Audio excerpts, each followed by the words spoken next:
capital of combat. The name says it all. I'm Hakeem Branch. Rob Jarrell. And today we're going to recap Saturday's action. This was April 19th, which had Bernard Hopkins with a masterclass session against Beibut Shumenov. We had Shawn Porter take Malignaggi to school. We also had some MMA schooling going on with Fabricio Verdum and Travis Brown. We're not going to talk about that because we didn't kind of cover that beforehand. But class was in session for that as well. Let's go ahead into the fisticuffs action. First up, on that card, we had Peter Quillen against Lucas Konechny. We didn't talk about that fight in our last episode because we felt it was a showcase fight, and all signs pointed to a showcase fight. So, on to the next fight. We got Shawn Porter defending his welterweight title against Malignaggi, and this one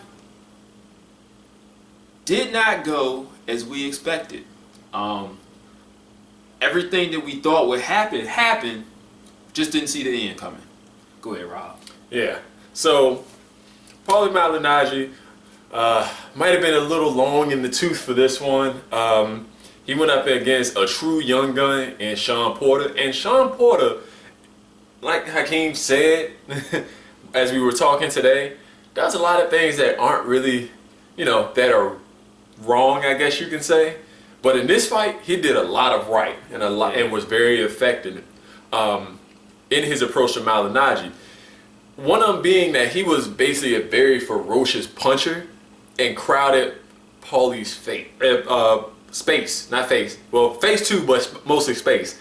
The one thing I saw that he did that I really loved was his ability to jab to get on the inside of Paulie and to lay some bombs while he was in there. I mean, he was manhandling Paulie in this fight.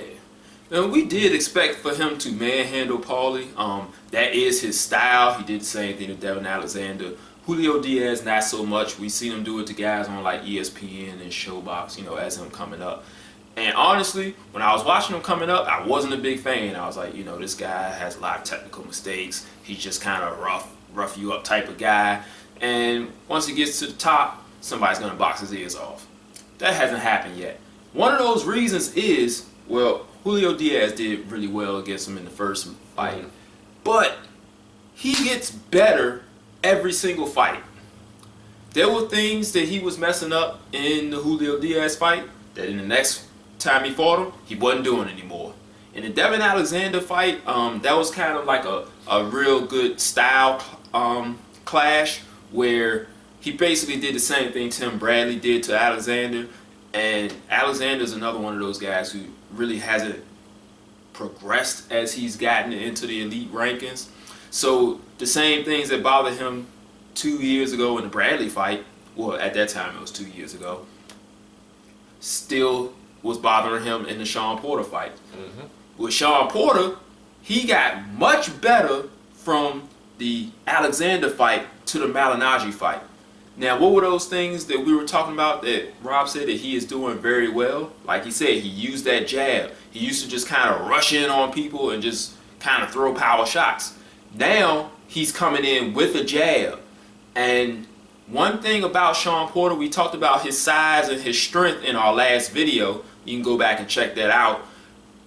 One of the things that helps him is that he has a very, very wide back. I mean, because he's small and stocky, but he's so big, his shoulders and back are really broad, which increases his reach and makes it very deceptive to his opponents. Now, you're saying, okay, this guy's short, he shouldn't be able to jab me. But if he's stepping in correctly with his jab the way he was doing against Paulie, it's going to get there a lot faster than you think it is because his arms may be short, but this is long, so it gives him a little bit more reach than you think he has. And that's one of the things that really got Paulie off guard, on top of him kind of bouncing in and out the way Manny Pacquiao used to do. He would bounce in and out with the jab and his power shots, and that really, really threw Malignaggi off. Another thing, Rob said that he was really digging those punches when he got to the inside. Most guys, when you see them get to the inside, I'm gonna demonstrate on Rob. They just do like this. Not Shawn Porter. When he got to the inside, I mean, he used his entire kinetic chain from the feet up. Wow. Wham! Like, he was really turning his body into those shots and getting the full power on those shots. Rob said Paulie gets hit easily. Porter took big time advantage of it. You got anything else? Well, you mentioned earlier today when we talked is that Paulie uses his feet better for defense than he does with his head movement. Well, Paulie's a little older, and Porter is an ex-football player, so he's extremely conditioned and he's very athletic. And his closing speed on this fight was just more than Paulie can handle. Yeah. And with that kind of energy level, that kind of power, and the fact that he's getting technically better, is they're grooming this guy, or his coach is grooming this guy to be great. I'm not so sure if the networks are totally sold on him, but be honest, we're getting there. And he's going to be a tough out, if a out, for anyone he fights at this point on. Oh, yeah. And rumblings on the internet is Kell Brook. I'll tell you right now, like I said earlier in the video, I'm really not that big of a fan of Shawn Porter. He's making me a fan. And even though I'm not completely a fan right now, I take him against anybody in the division not named Thurman or Mayweather. That's how I feel about Porter. Now, before I move on to the B-Hop Masterclass, two things that I didn't like from Porter was, one, when he was jabbing, he kind of did this bow and arrow thing where his elbows come up like that and his hand kind of comes away from his body. A more seasoned boxer with a better punch resistance than Paulie and better footwork like Thurman or Mayweather will counter that very easily with left hooks or just moving out of the way and making him miss.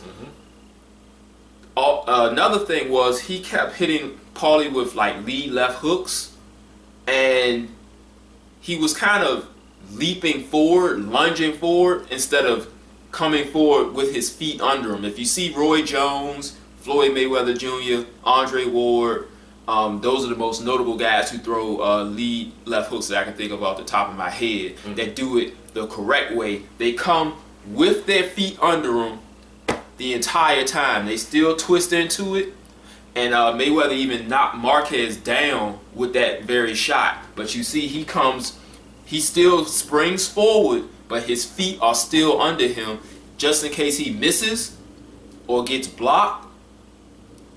He's still in position to catch himself if he misses.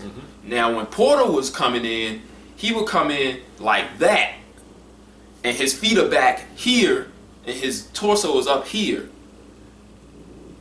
One small step to the right or left, and he is probably on the canvas. Yeah, that's either he's getting hit in the chin and getting knocked out, or it's going to end up in a flash knockdown, and that is an instant point for the round. Right. I think it'd be more of a flash knockdown because back to like his body type, his neck is huge. And Rob said he does have a chin, and that attributes to it.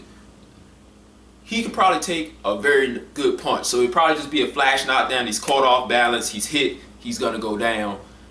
That's still, like Rob said, points. So hopefully, like we said, he's getting better each fight, so we're gonna look for him to improve on those in his next fight. That's right. So let's move on to the main event where we had Bernard the Alien Hopkins against Beibut Shumenov in a title unification. I believe Bernard had the IBF title and Shumenov had the WBA. Now Shumenov coming in, this was his 16th fight. Bernard Hopkins has more knockouts than he has fights. I think like twice as many knockouts as he had fights. Bernard Hopkins was 19 years older than him.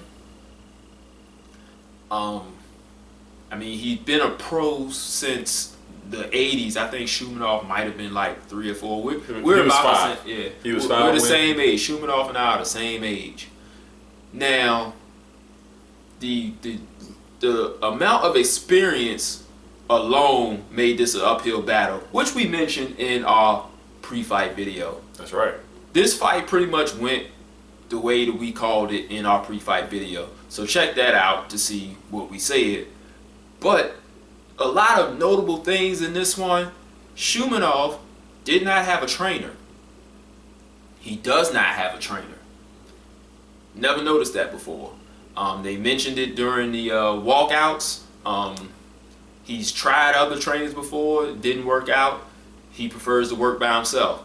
Now, to get to the top level, to be fighting a Bernard Hopkins without a trainer, is head scratching, but at the same time, it's awe-inspiring. That's right. This guy's sitting in the corner, not getting directions from anybody. He's just sitting there in his head, like, okay, let me see, what do I need to do? Let me try this. And up to this point, it worked. That is mind-boggling. How does he get to the top level, training himself, and having no other advice in the corner? I don't know. But tonight, Saturday night, he needed another voice because Hopkins completely undressed him and then blindfolded him and then spun him around and then kicked him in the butt and made him fall. Like, it was a complete undressing, and Shumenov was completely lost the entire fight. Yeah. B-Hop is one of those old kung fu masters that you see. The ones, white hair, long beard.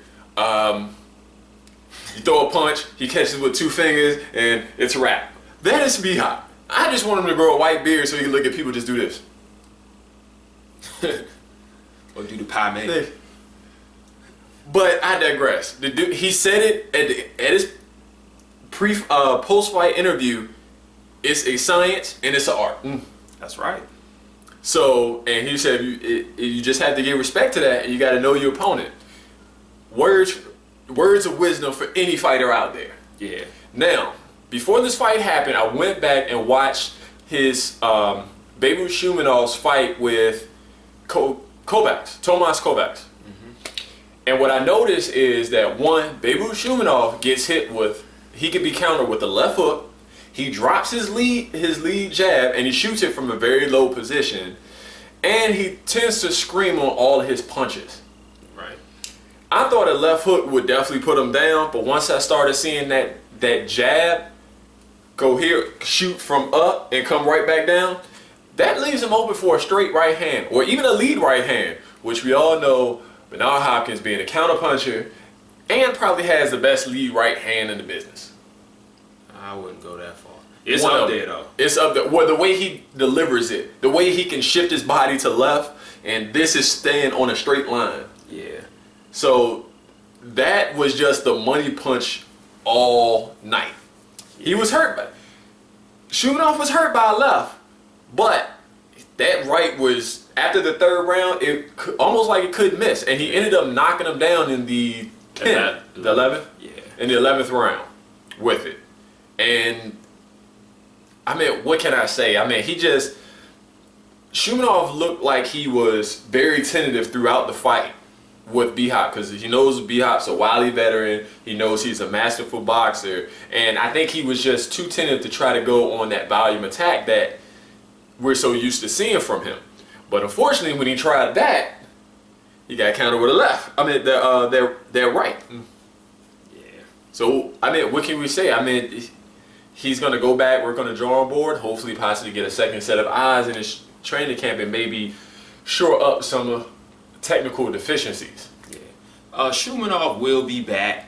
He's promoted by Golden Boy, advised by Al Heyman. He'll get another crack at somebody, and he'll probably be very successful later on. He just was in there over his head on that night. Another thing that Hopkins did that I really enjoyed, I don't know how many of you guys watch like old fights from like the 60s and 40s and just back in like the black and white TV days of like Ezra Charles and guys like that. Guys that used a lot of movement and were very slick and used a lot of guile.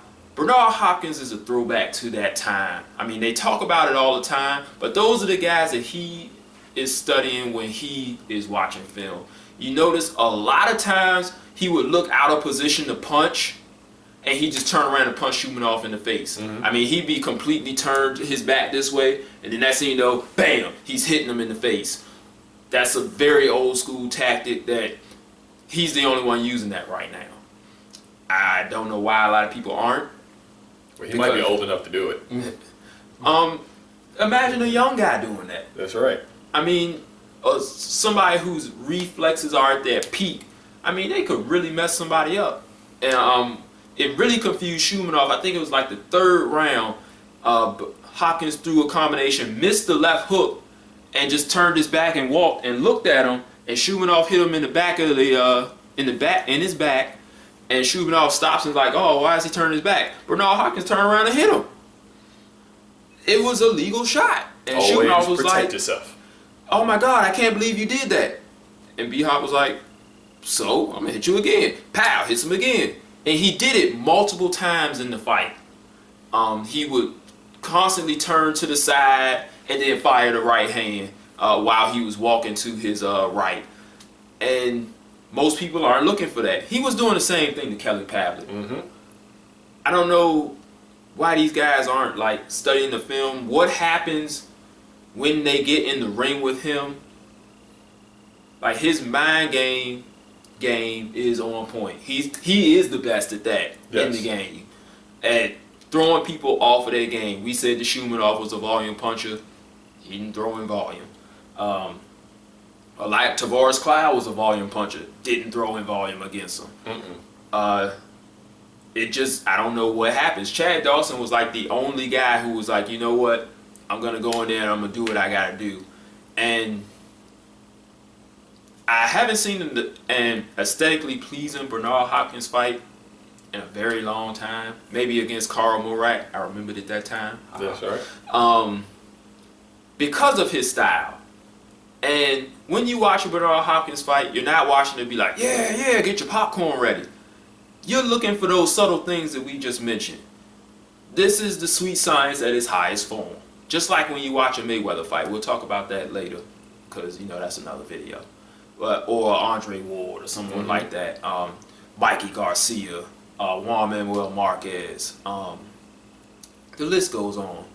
But when you're watching those guys, it's not a type of, you know, blood and guts, get your popcorn ready type of fight. You're going to sit there and look at the subtle things, the foot movement, the feints, the positioning, things like that that you're not going to see from your ordinary fighter. And that's what makes them better than everybody else. Even Manny Pacquiao, you know, the list goes on. Like, subtle things that these guys do that the naked eye won't catch, the casual fan won't catch at all. Even some of the trained eyes won't catch it. You really got to be really deep. Your roots have got to be deep for you to catch this stuff. And then catch it, enjoy it, and appreciate it. So while these guys are here, we should really appreciate what they do, because you don't see a lot of young guys doing it these days. You're not seeing them train the way these guys train. You're not seeing them dedicate themselves to the sport the way they're doing. They're doing a lot of this, but they're not working in the gym. And I'm in the gyms too, and I see it with some of the guys. It's sad, and you can't put that in them. It's got to be in there to begin with. So we really got to appreciate this current generation of fighters that's going to be heading out. There are some younger guys that do have that potential, and there'll probably be some coming up soon. I can't say it enough. Let's just appreciate what we have with Bernard Hopkins and fighters like him. That's right. That's it, guys. We hope you like this video. Make sure you click the like button, the thumbs up button on YouTube and Facebook, the +1 button on Google+. Share it on the social networks with all your friends. Get in on the conversation. Let us know what you think about the fight. Let us know what you think about what we said. Whether you agree or disagree, hit us up. Let us know. Keep it respectful. Even to the other people that are commenting on the page, keep it respectful to them as well. We like to conduct ourselves with respect and maturity around these parts. That's right. If you have any questions, feel free to hit us up on Facebook, Capital Combat, Google+, Down in the comment section, you can shoot us an email, capitalcombat@gmail.com. And before I go, I want to send a special shout out to my boys Emmanuel and Moshe Aleem, who are fighting this Thursday on ESPN Thursday Night Fights. ESPN2. ESPN2. Hopefully they will get some airtime. I don't think they have them scheduled to get on TV unless somebody gets knocked out. But I'm still rooting for them anyway. And I hope that the country gets to see these guys in action because they're going to be special. That's right. So we'll catch you guys in the next video.